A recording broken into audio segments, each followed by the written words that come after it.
think it's a much tougher business than it was when I started in it. A lot more pressure on cost, a lot more pressure on return on investment from a client perspective.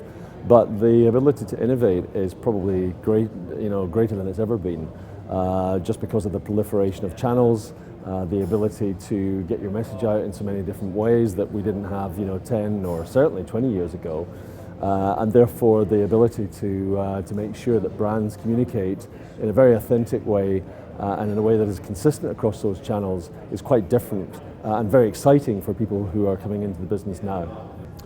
Be really very hungry for value from your career, be inquisitive, always ask lots of questions, and just learn and learn and learn. The great thing about what we do is it changes all the time.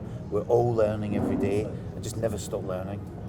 I think, look, it's one of those where I think most of the young people coming up are a lot smarter than me, so there's probably not any advice I can give them in terms of it. They can probably give me an awful lot more advice.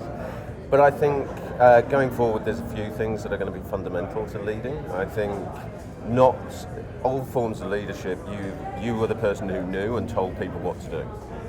I think now leaders of the future have to accept they don't know everything that's going on, and they have to be an awful lot more collaborative, an awful lot more open with the people that they work with, and accept views and strengths from other areas and be able to adapt to that. I think leaders of the future as well have to be very fluid and flexible, and willing to head in a direction which may look a bit foggy, may not, they might not know exactly where they're heading, and you have to navigate your way through it. And so I think that type of ability to manage the unknown, I think will be more and more important in the future.